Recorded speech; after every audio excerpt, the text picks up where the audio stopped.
네, 체계적 직무 분석 방법론.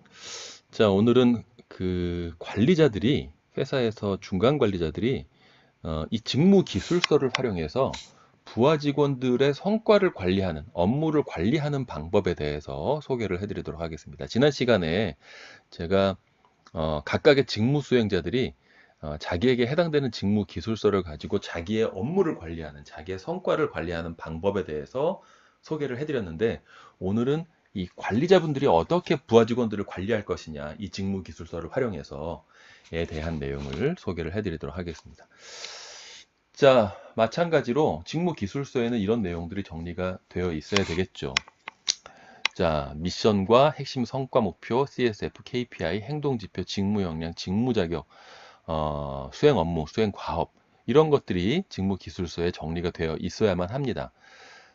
이 내용을 지금 여러분들이 만약에 처음 들으신다면 이쪽에다가 제가 구강 내용을 카드로 띄워 놓을 테니까 그 내용을 반드시 먼저 보시고 이 내용을 보셔야 됩니다. 자, 그래서 직무 기술서에는 이런 내용들이 정리가 되어 있어야만 돼요. 자, 그래서 이 내용들이 정리가 되어 있다 그러면 부하 직원의 직무 기술서에 적혀 있는 이 내용들을 가지고 관리자가 어떻게 부하 직원들을 관리하는지 지금부터 소개를 해드리도록 하겠습니다.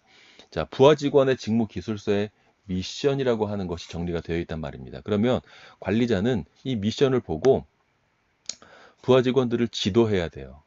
어떻게 무엇을 지도하느냐?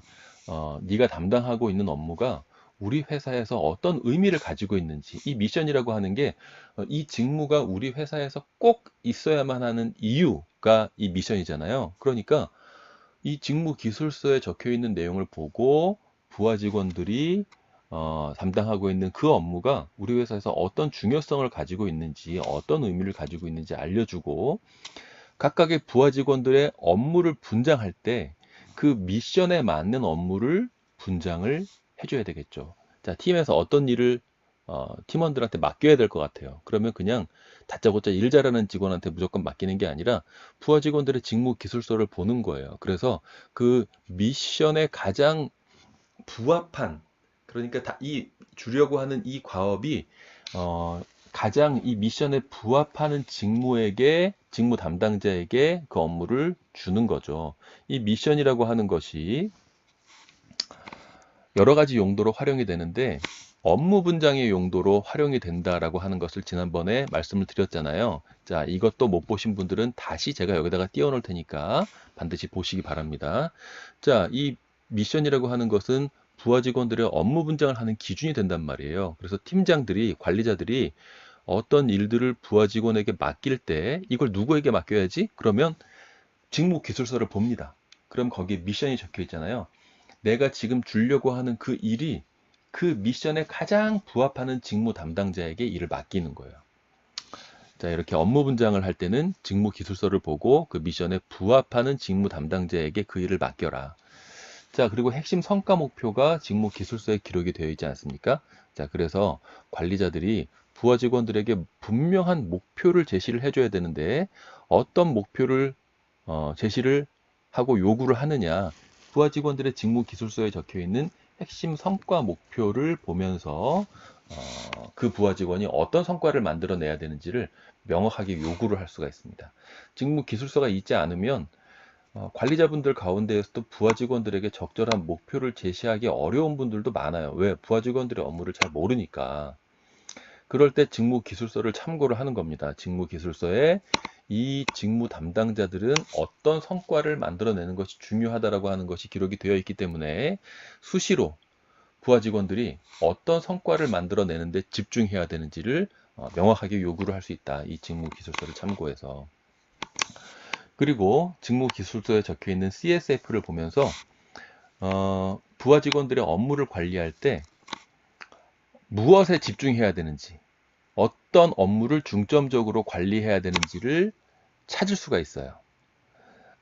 CSF가 예를 들어 인사 담당자의 CSF가 직원들이 회사에 대해서 가지고 있는 비전이다.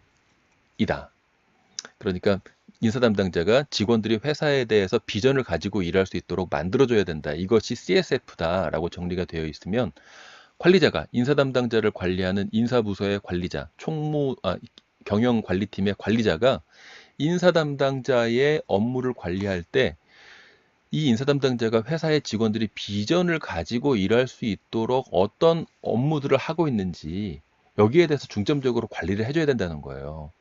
지금 우리 인사 담당자가 그 일을 안 하고 있다. 그러면 왜 안 하고 있는지 잘할 수 있도록 만들어 주려면 관리자인 내가 뭘 도와줘야 되는지 이런 것들을 늘 고민해야 된다는 거죠.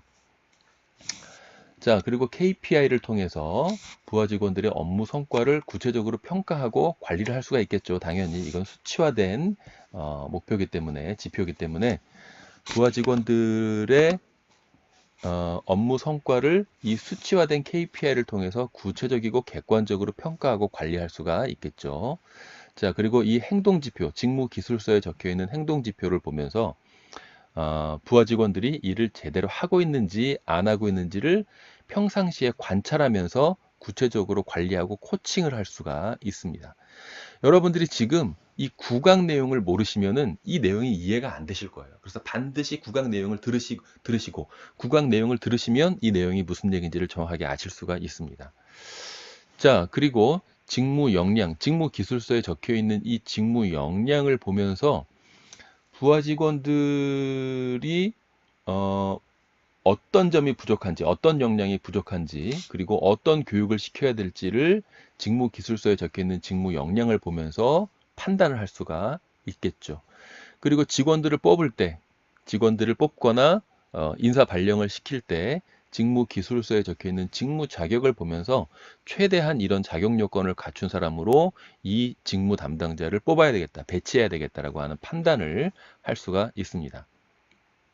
그리고 수행 과업을 보면서 현재 이 부하 직원이 해야 하는 일을 빠짐없이 하고 있는지, 직무 기술서의 수행 과업에는 이런 내용들이 적혀 있는데 이 친구는 지금 이런 이런 업무는 하고 있는데 이건 안 하고 있네.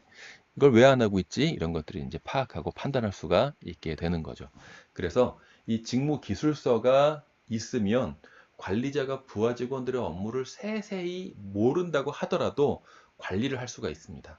내가 어떤 내용들을 어떻게 관리해야 될지가 이 직무 기술서에 정리가 되어 있는 거죠.